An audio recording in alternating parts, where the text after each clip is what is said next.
Querido Jesus, lerei agora as páginas da Tua vida, que elas me levem a Te amar cada vez mais e que Tuas palavras firam o meu coração e me levem a mudar de vida. O Evangelho de hoje é o Evangelho de São João, capítulo 5, versículos 1 a 3, 5 a 16. Houve uma festa dos judeus e Jesus foi a Jerusalém. Existe em Jerusalém, perto da Porta das Ovelhas, uma piscina com 5 pórticos chamada Betesda em hebraico. Muitos doentes ficavam ali deitados, cegos, coxos e paralíticos, esperando que a água se movesse. De fato, um anjo descia de vez em quando e movimentava a água da piscina, e o primeiro doente que aí entrasse, depois do borbulhar da água, ficava curado de qualquer doença que tivesse. Aí se encontrava um homem que estava doente havia 38 anos. Jesus viu o homem deitado e, sabendo que estava doente há tanto tempo, disse-lhe: "Queres ficar curado?" O doente respondeu: "Senhor, não tenho ninguém que me leve à piscina quando a água é agitada. Quando estou chegando, outro entra na minha frente." Jesus disse: "Levanta-te, pega na tua cama e anda." No mesmo instante, o homem ficou curado, pegou na sua cama e começou a andar. Ora, esse dia era um sábado, por isso os judeus disseram ao homem que tinha sido curado: "É sábado, não te é permitido carregar tua cama." Ele respondeu-lhes: "Aquele que me curou disse: pega a tua cama e anda." Então lhe perguntaram: "Quem é que te disse: pega a tua cama e anda?" O homem que tinha sido curado não sabia quem fora, pois Jesus se tinha afastado da multidão que se encontrava naquele lugar. Mais tarde, Jesus encontrou o homem no templo e lhe disse: "Eis que estás curado, não voltes a pecar, para que não te aconteça coisa pior." Então o homem saiu e contou aos judeus que tinha sido Jesus quem o havia curado. Por isso os judeus começaram a perseguir Jesus, porque fazia tais coisas em dia de sábado. Palavra da salvação. Glória a vós, Senhor. Vamos olhar para Jesus seguindo a mesma dinâmica dos dias anteriores. A liturgia da palavra hoje traz um tema relacionado à vida, à água. É o tema que remete ao nosso batismo e à vida nova trazida por ele. São os reflexos da liturgia do quarto domingo que continuam presentes, onde o evangelho foi o da Samaritana. Na primeira leitura, Ezequiel, numa linguagem carregada de símbolos, fala da água que brota da parte subterrânea do templo, isto é, das suas profundezas. O templo que contém a fonte da vida. O templo como espaço gerador de vida. A fonte brotava do seu interior e jorrava pelas suas portas, de onde saíam braços de rios. Por onde estas águas passavam, geravam vida. Árvores frutíferas nas suas margens que alimentavam homens e peixes. Águas que desaguavam no mar, tornando as suas águas saudáveis. Quando Cristo vem à terra, Ele mesmo se torna esta água que é fonte de vida. E esta fonte de vida será a graça obtida por Cristo morrendo na cruz. A graça será comunicada a nós principalmente através dos sacramentos. O que Deus deseja é que esta graça vivifique todo o nosso interior e vivifique todas as pessoas que vivem à nossa volta. Em outras palavras, que esta graça nos santifique e santifique as pessoas ao nosso redor. Tudo isso é mostrado de modo brilhante no vídeo que vem a seguir, feito pelo instituto chamado Bible Project. Vale muito a pena conhecê-lo. Ele tem vídeos extraordinários, bem curtos, de todos os livros da Bíblia, além de outros como este que segue.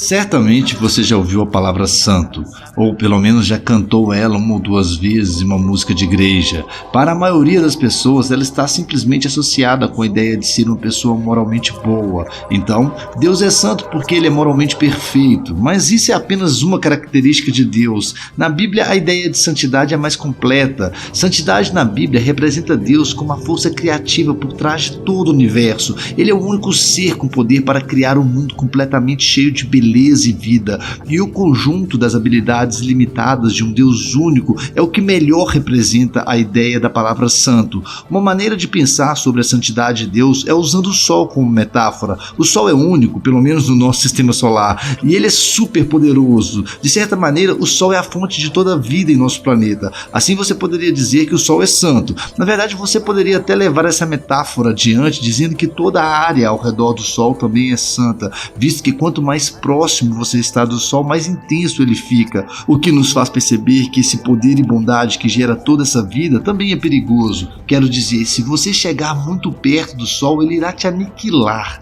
Da mesma forma, há um paradoxo no centro da própria santidade de Deus, pois se você está impuro na presença de Deus, isso se torna perigoso para você, e não porque ele é ruim, mas porque ele é muito bom. Bem, a primeira vez que notamos esse paradoxo na santidade de Deus é na narrativa de Moisés e da sarça ardente.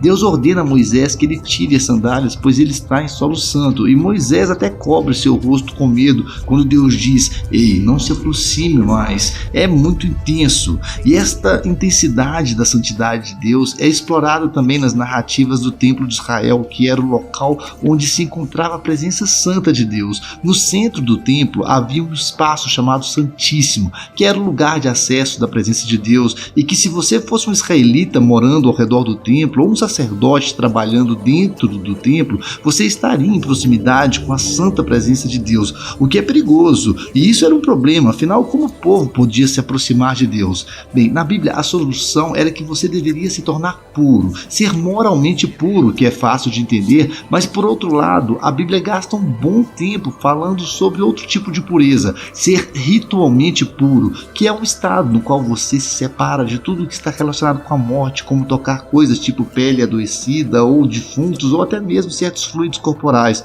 Tudo isso te fazia impuro, e se tornar ritualmente impuro não era necessariamente pecado. O errado era entrar na presença de Deus quando você estava em estado de impureza, e é por isso que Deus deu aos israelitas instruções muito claras para saber quando eles estavam impuros, e isso é o que o livro de Levítico diz a respeito. Mas não acaba aí, essa ideia continua se desenvolvendo. Mais tarde, nas escrituras, encontramos uma narrativa super interessante de um profeta chamado Isaías, e ele tem uma visão bizarra na qual ele está dentro do templo, bem na presença de Deus, e ele está completamente aterrorizado. Ele conhece as regras e sabe que ele seria destruído. Então uma criatura bizarra chamada Serafim, uma criatura bem estranha, totalmente estranha, ela voa com uma brasa ardente, e ela cauteriza os lábios de Isaías com a brasa e diz algo muito esquisito: sua culpa foi lavada e seu pecado apagado. Assim, essa brasa ardente de alguma forma torna Isaías puro. Isso é extraordinário, pois normalmente se você toca algo impuro, ele transfere a impureza para você, mas agora há essa nova ideia onde você tem essa brasa, esse objeto muito santo e puro, e ele toca Isaías e ele transfere a sua pureza para ele. Isaías não é destruído pela santidade de Deus, ele é transformado por ela. Veja bem, as implicações disso são enormes, mas primeiro, vejamos outro desdobramento, dessa vez do profeta Ezequiel. Ele tem uma visão onde ele está no templo, onde vê água gotejando para fora do templo. Então a água se transforma em uma corrente e depois se torna um rio profundo que começa a correr pelo deserto, deixando para trás um rastro de árvores verdejantes, e então deságua no Mar Morto, fazendo tudo novo e vivo. Assim, ao invés de primeiro se tornar puro e então entrar no templo, aqui a santidade de Deus sai do templo, tornando as coisas puras e lhe trazendo vida.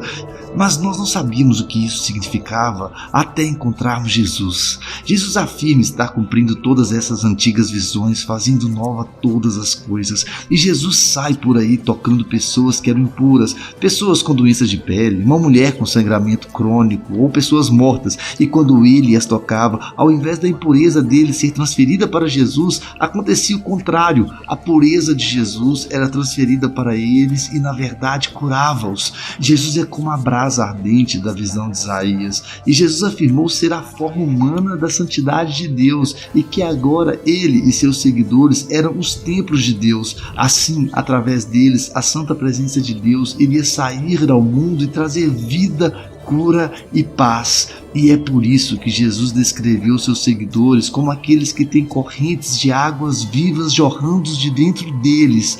E veja que essa é a parte da história onde nós estamos agora. Mas para onde nós vamos? Bem, as páginas finais da Bíblia concluem com uma visão final de santidade de Deus, desta vez por um cara chamado João. E na visão dele vemos o mundo todo completamente renovado. A terra toda se tornou o templo de Deus e o rio de Ezequiel está fluindo da presença de Deus, penetrando toda a criação, removendo toda a impureza e trazendo tudo de volta à vida. Este é um vídeo do pessoal do The Bible Project. Que o nosso propósito hoje seja o de abrir as portas do nosso coração para esta fonte da vida que é Cristo, que é a sua graça, recebendo com frequência os sacramentos, como a confissão e a comunhão, enchendo a nossa vida de frutos, deixando a água da graça correr em nossas entranhas, e que, crescendo em santidade, espalhemos esta fonte de vida a todos os que passam ao nosso lado. Agora vos dou a bênção para este dia. A bênção de Deus Todo-Poderoso, Pai, Filho e Espírito Santo, esteja sempre convosco e permaneça para sempre. Amém.